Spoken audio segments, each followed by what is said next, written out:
Welcome to the Speak Your Way to Cash podcast, a podcast where we teach speakers how to land paid speaking engagements and corporate contracts. Each week, we deliver high-quality content that teaches you how to level up your speaking business. Be sure to join the Speak Your Way to Cash Facebook group after having your mind blown by this information-filled episode. Now, here's your host, Ashley Kirkwood, lawyer and professional speaker. This is the Speak Your Way to Cash podcast. Hey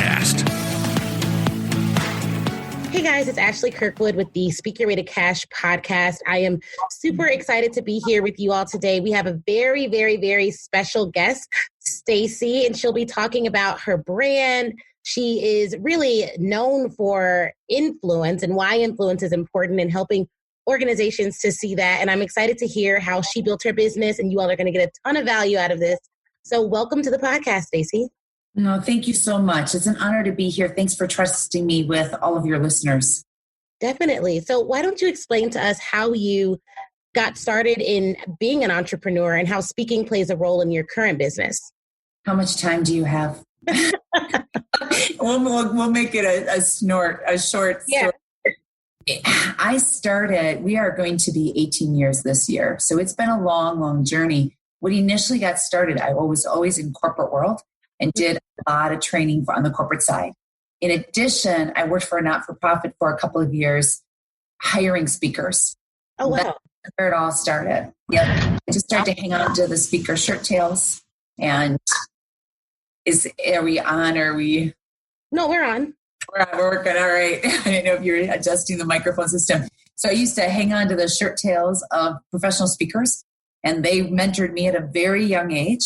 So I did a lot of MC for a company for a while. That got me exposure to being in front of a group.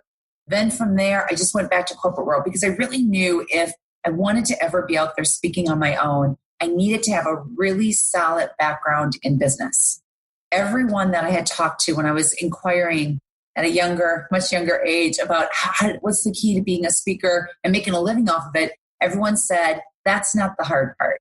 The hard part is running the business. Yes. Focused on running the business first. And I really think that's the claim to our fame in 18 years. And I say our fame because there's a whole team behind me that also does my work and delivers our messaging. Keynoting, the second part of your question, keynoting is the second part of the business. So that's how the business started. And from there, Ashley, when you be on stage, you probably have experienced this as well. Clients would come up to me and say, come teach our executives to do what you're doing. Teach our salespeople to do what you're doing. That's when I decided, there's so much more here. I cannot do this by myself. Again, really focusing on the business and how I wanted to grow this. I started to hire a team. So we have keynotes, we have workshops for corporations, and we also have mentoring. Keynote, still my baby because that's where I started, and that's where we get a lot of our initial opportunities to start building a relationship with clients to come in and do long-term work. That's wonderful. And 18 years, that's a long time ago. We had a guy on who's been doing it 20 years, who built up his firm over 20 years. And so I asked him to think back to when he first started, that first year of going out on your own. What were the fundamentals of client development that you remember making you really successful? Because I know speakers have a variety of strategies that they utilize in order to build that platform. What was what did you do that really helped you to build the business at that point? It was very early on. I networked like a crazy woman. I was always taught to network. Be kind to everyone. You will never know when you cross paths. And that has proved over and over to be true. The best advice I can give is first, before you break out on your own, be super clear on what your intention is, what your objective is, and then all of that, what you are so passionate about that you're willing to put in the hours, the long traveling, the discipline to stick with it. That's key. Because I see sometimes with speakers, the more that they change their expertise, their topics, after a while, you cannot say you're an expert because you've been an expert on how many topics? You haven't lived that lifetime to be an expert in all those categories. So know exactly what you want to do. I also believe it, depending on what your situation is, have a very solid nest egg financially that in case it doesn't work, you've got cash flow. And I think that's another thing that speakers forget about is always have cash flow. And then network and never stop networking, never stop marketing, no matter how strong your business is. Yes, that makes a lot of sense. Now, when you say network, what does that mean? We had someone on a while back, Seema Dahl, who talked a lot about networking and influence, and her strategy, I believe, if you all have listened to the podcast, go back and listen to that episode as well, was going through and joining national speakers associations, getting all those awards, doing Toastmasters, connecting with corporate clients through that route. But networking feels so amorphous to someone who's just getting started because it's a wide ocean of what they can, take part in. Were there certain organizations that you joined? Were there certain steps that you took to kind of strategically start that process? Yeah. The first one was I would always capture everyone's name that I ever encountered when I worked in corporate world. That was just something innate that my father taught me to do a very long time ago. So that was something I always did. Those were the first people I reached out to because I needed to build my confidence. I think the toughest part about sales is when you've got a lack of confidence. We can all sell when things are going well. It's tough when they're not going well. Therefore, I reached out to people that already knew me. It made me feel good on the phone or in a one-on-one conversation to help me really practice the art of selling my material and then building that relationship further. That was the very first thing I did with networking. The second, playing off what you just said, is I still do this today. I don't do it as often, but every week I would set a goal of how many people I needed to meet, whether it was at their office, at an event, or at a coffee shop. Now I live in Chicago. So the big joke in Chicago is you could literally eat complimentary breakfast, lunch, dinner every day because there's that many events going on. The key though is you don't want to waste your time there either. Is you obviously have to do your research to make sure it's the right audience. So what I did 18 years ago, there are still many elements of that, Ashley, I still do. That makes a lot of sense. And Chicago is a great event market. I mean, you can meet so many people if you just stayed here. Right. I mean, even things like I'm a big fitness guru and I have made clients at the gym. I can't tell you how many clients now are at the gym working out with me. So I was constantly looking for what's going on out there. On a flight, I've landed several clients off of flights. So you just have to be constantly looking. And I was literally hungry enough that I knew I was solo. And if I wasn't going to pound the pavement, no one was going to do it for me. Yes.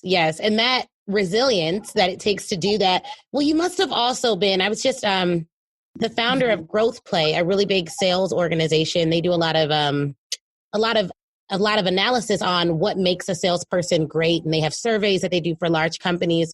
And they're a pretty established organization, but the CEO was talking about how she's open to networking and she's open to sales. She's open to meeting people. And there are certain people that give off that vibe. It's like, all right, I want to connect with different people. I want to meet with different people.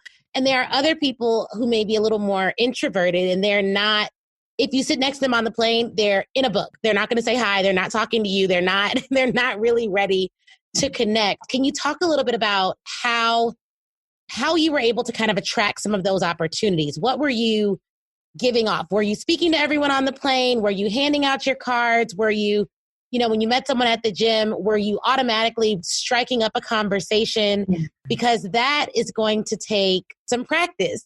Yeah. You're hitting on something really, really key. I never wanted to be the creepy lady on the plane. Yeah.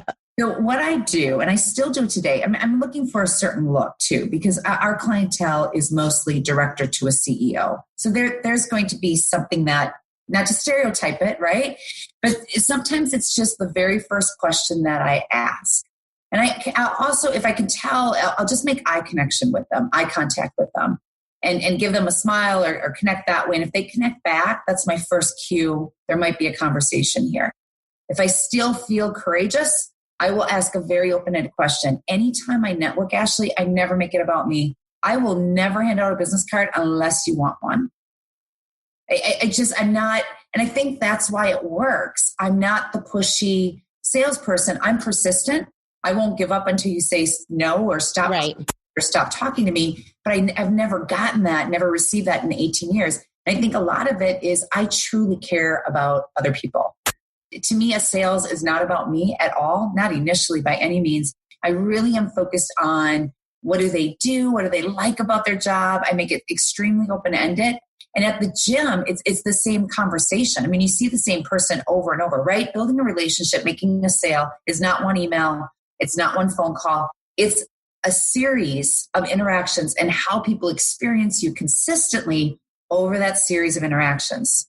So at the gym, for example, you see the same people all the time. And you start talking, and then eventually I'll always kick off and ask them, what do you do? What do you do? What's your day job? So of course they're going to ask me. And that usually then starts that conversation. I use that a lot for many different situations. So make it about them, but you've got to really genuinely be concerned about them. And sometimes there are questions about their personal life. I won't even go professional right away. I do believe I've got a gift. I've got a sense of when do people want to talk to me? When don't they want to talk to me? How can I direct that conversation? But that's just over practice. So for right now, for anyone that needs some skill building on that, make it all about the person you're trying to connect with. Definitely. And those are all phenomenal points on making it about them. And I always tell people, I try to look for ways to serve before I ever ask for anything. So I'm always looking for how can I serve you? Oh, can I connect you with someone? What can I do to help? Exactly. All of those things, people are always going to remember the connector. And for people in your network, they should know what you do and how they can help. But the ways that you ask them to help, guys, needs to be something they can say yes to, because no one wants to say no to someone they like. So they can't say hey, can you hire me to speak at your company? And they don't even work in the department that does that.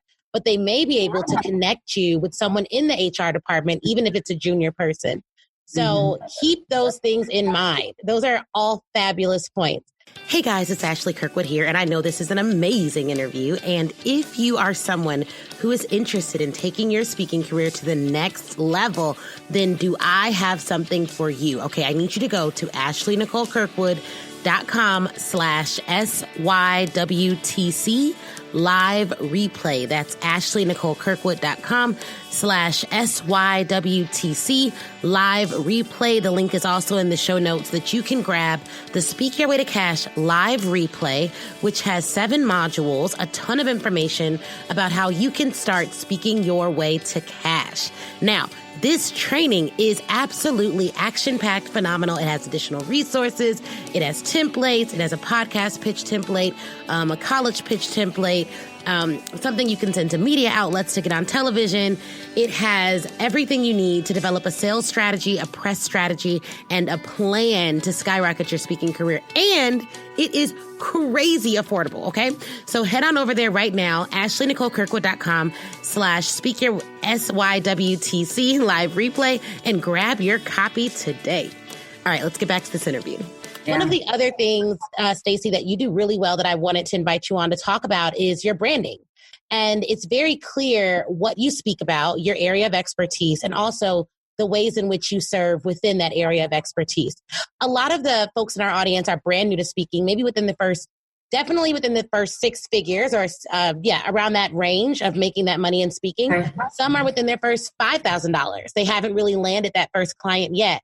So for them, how do you recommend they figure out what is their area of expertise, and then how do they brand that area in a way that will attract the right audience?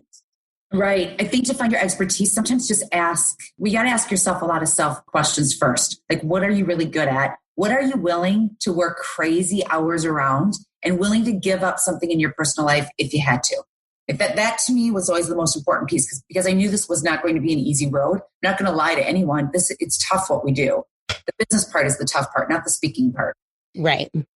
Then ask friends and family. I really reached out to my old coworkers, people that I had really close relationships with, to really ask them, there was something that you think I would be really good at when it comes to the speaking topics. What is that? So ask those questions, ask people around you. And then sometimes you might have to just go and test it out a while. Go and test out your topic. Go and test out the audience. Which audiences do you feel you really can connect with? I'm sure you can relate, Ashley. There's audiences, not my jam. I don't connect with them. It's not my industry. You've got to be okay to say that. But for right now, it's a free for all, right? Especially if you're still trying to figure it out, go out and speak as often as you possibly can. I'm sure they've all heard this before. The more you can do it, the more you're going to figure out, this is my lane. Because when you start darting from lane to lane, now you're messing with your brand.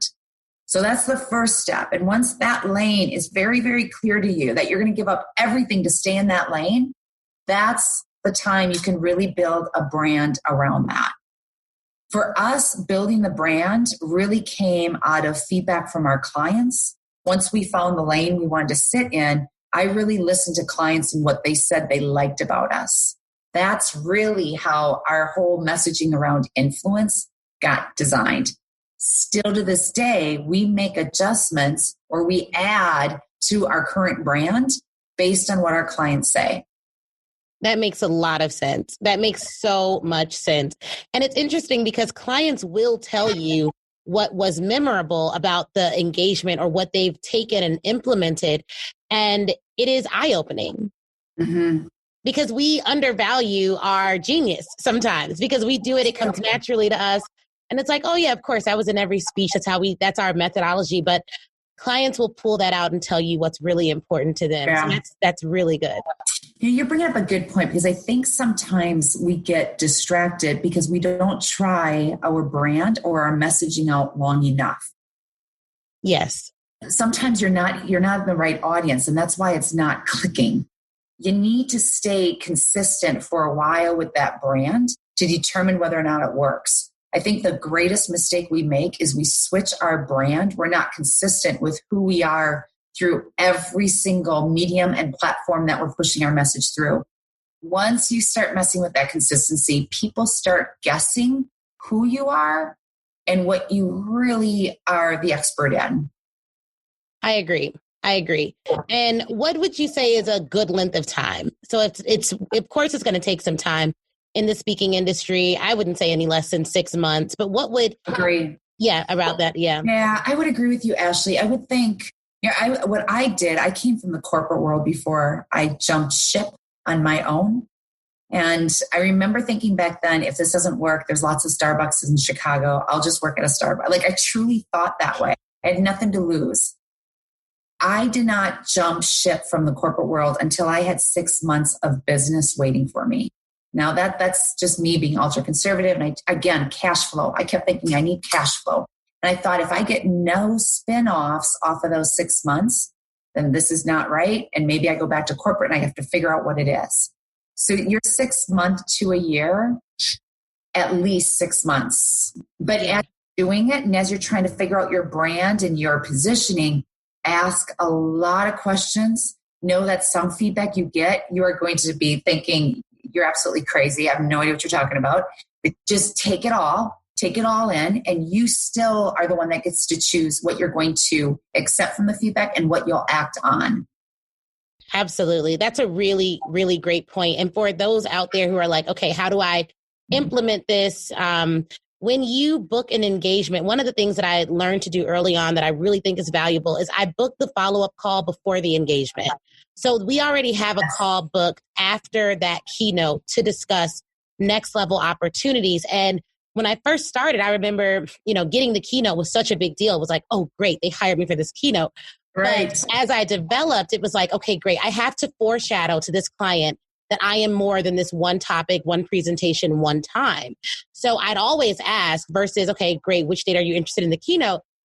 How are you interested in only a keynote, or are you interested in us doing some transformative work to really change the organization?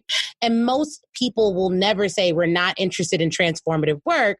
They'll say, let's start with the keynote, then let's talk again. And that's your opening to book that follow-up call and figure out what worked, what didn't, what resonated, what are their employees saying about the presentation to this day, what changes have they made.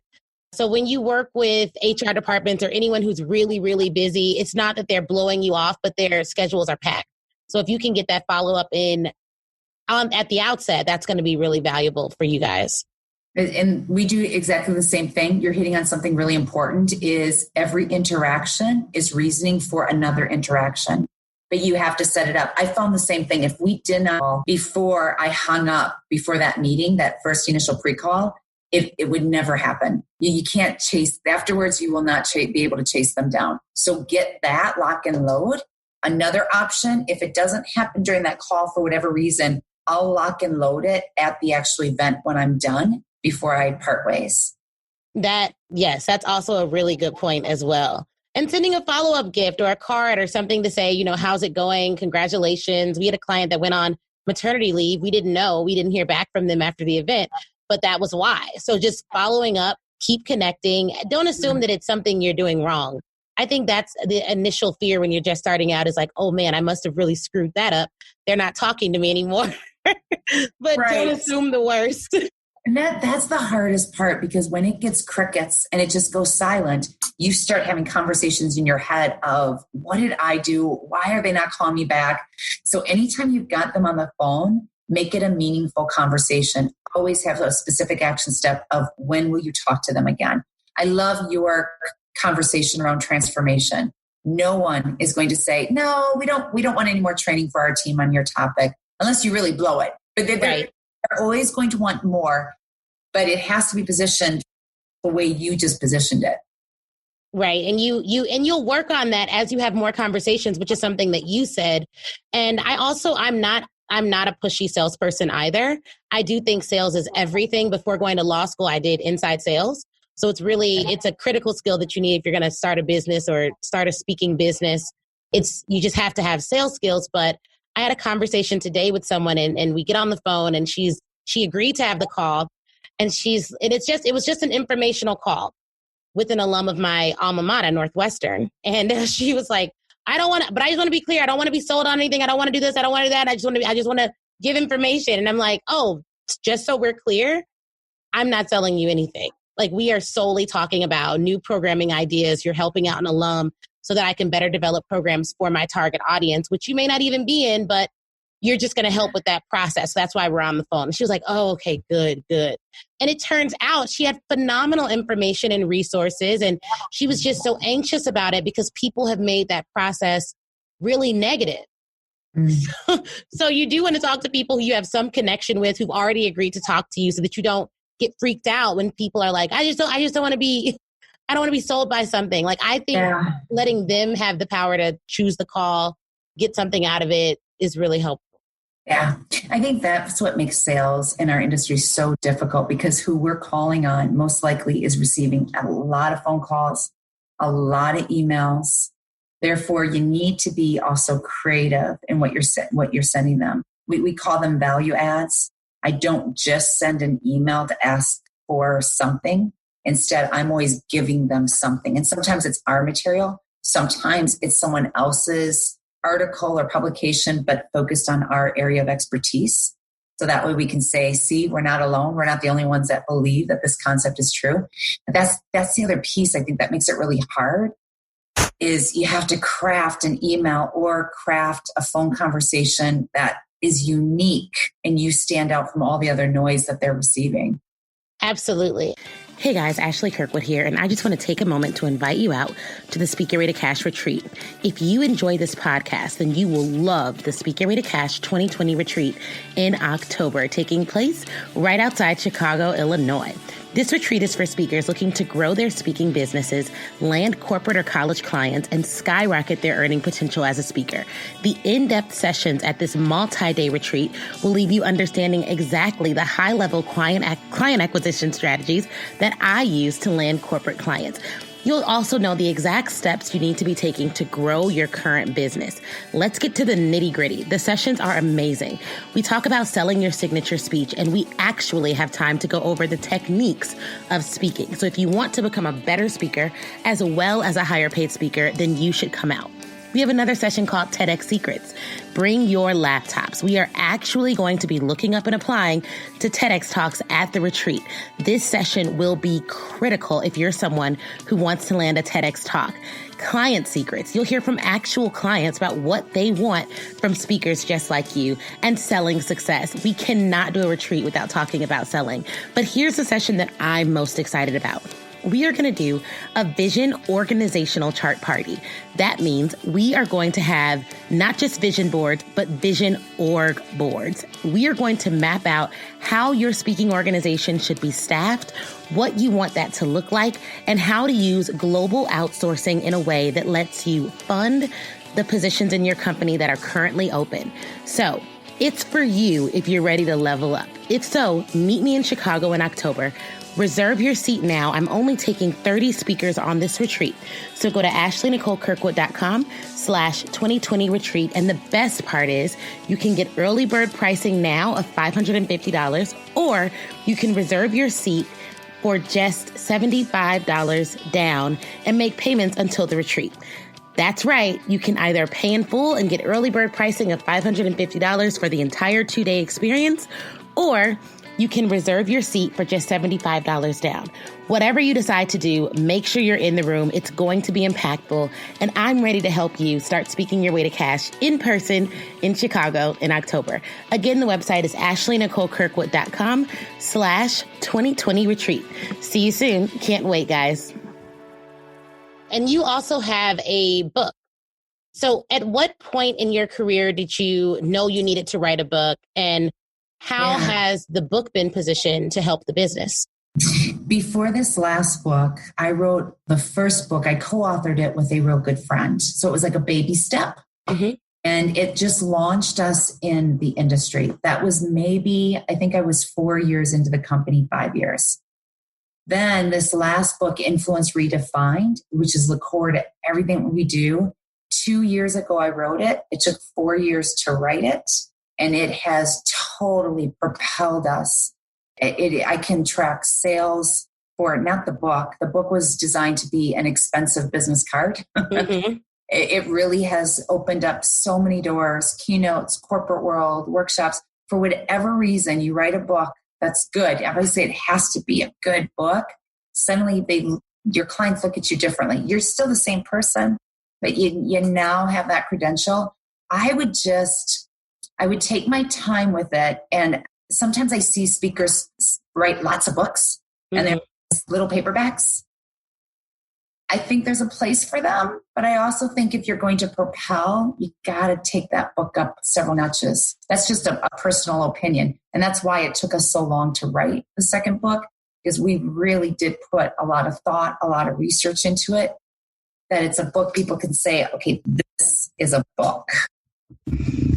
Makes a lot of sense. That makes a lot of sense, because I do see there are some coaches that actually recommend that. Just write a book in 10 days, get it out there. It'll help with sales. It'll help with business. And that's what you need to do. But I do think too, putting out a well thought out, New York Times bestseller looking book, hardcover, well done, well edited, because in the corporate, they are looking for content.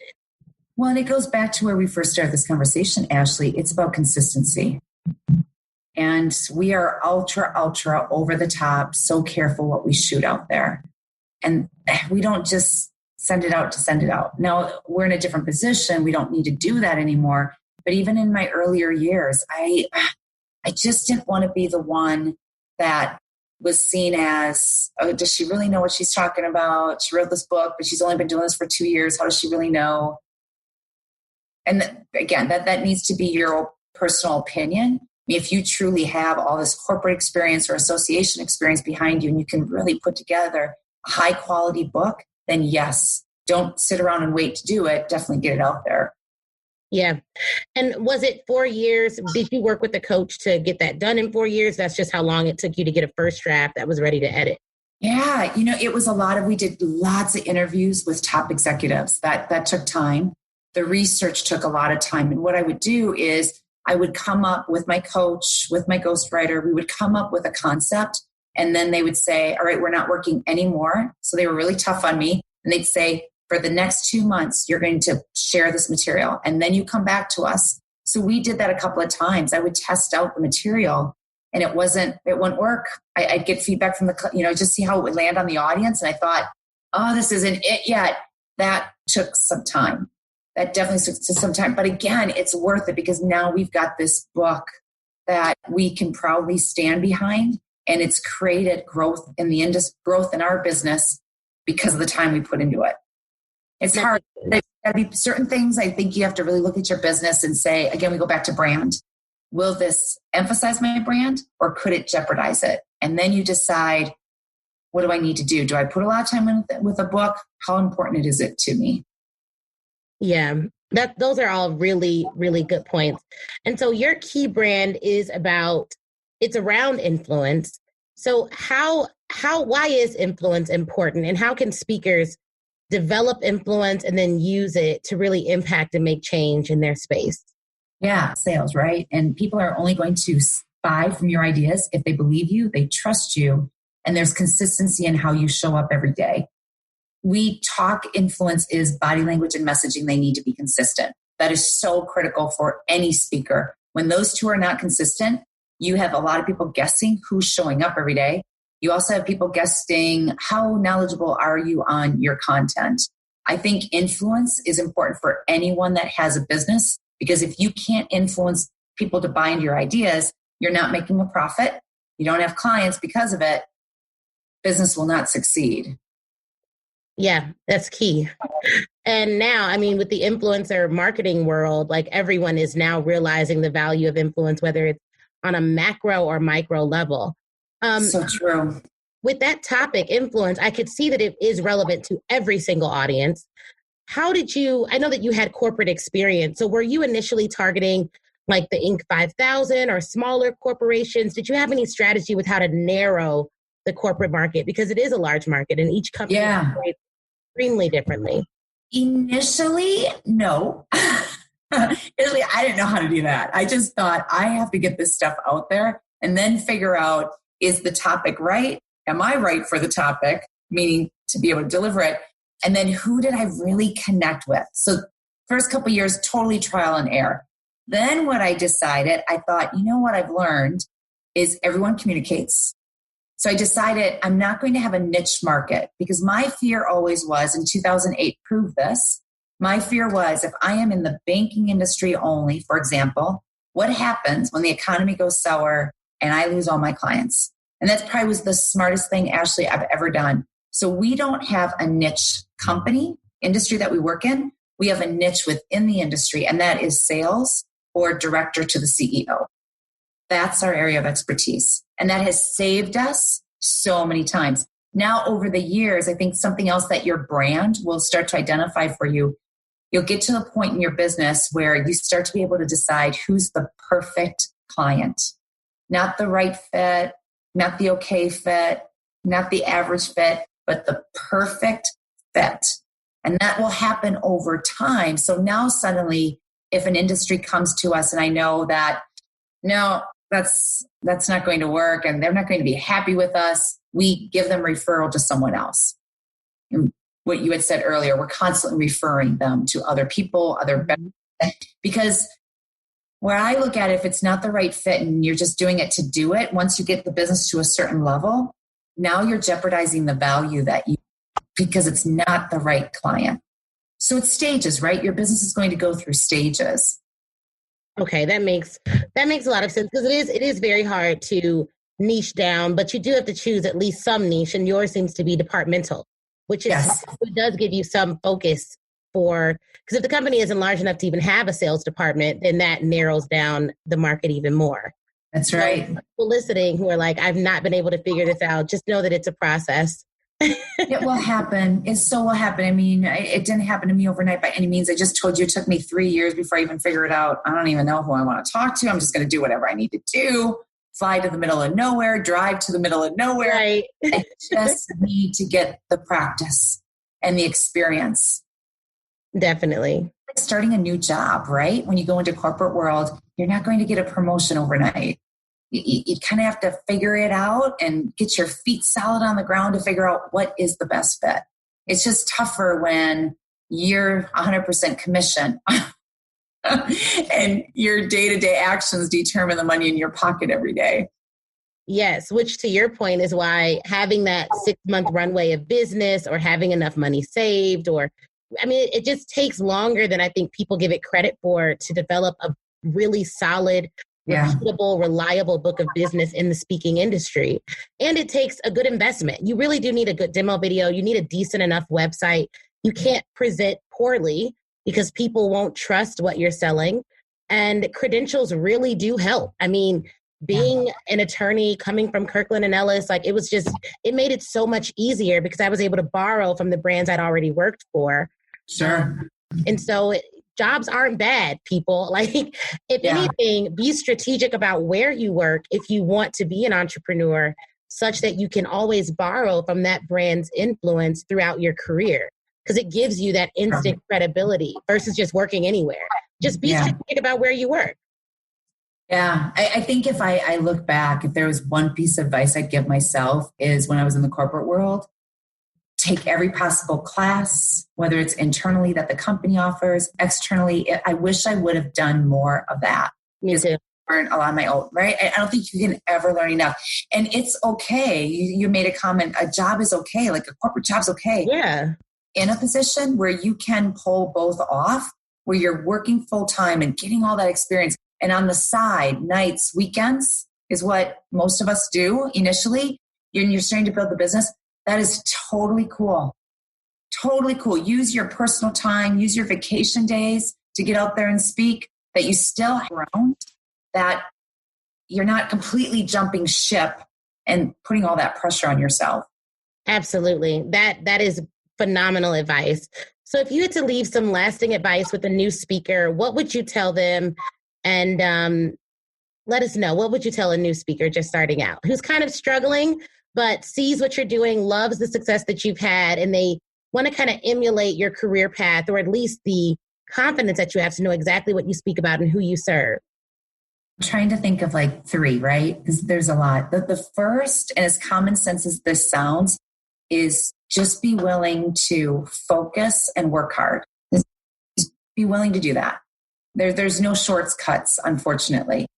Second, as you're out there, start audio and video recording yourself as often as possible. We didn't really talk about that, but that's right. Huge. And second, get out there as much as you can, talking to as many people as you can, telling them either A, what you're doing right now, this idea of you're speaking, or it's that idea that is going to happen. Let the world know it's happening. Absolutely. Those are all great tips. And please take heed to this advice. And Stacey, where can we find you if people want to connect with you, follow your brand, buy your book, or engage with you on one-on-one coaching? Yeah, thank you, Ashley. It's Stacey with an EY, HANKEINC.com. Perfect. And we will link to that. And her website is beautifully laid out. So everything is really there and it's easy to connect and find the book and find more about what her awesome company does. Thank you, Ashley. Thank you. Well, thank you guys for joining for another awesome interview with the Speak Your Way to Cash podcast. I'll be sure to keep you connected and informed about what we have coming up next, but stay tuned.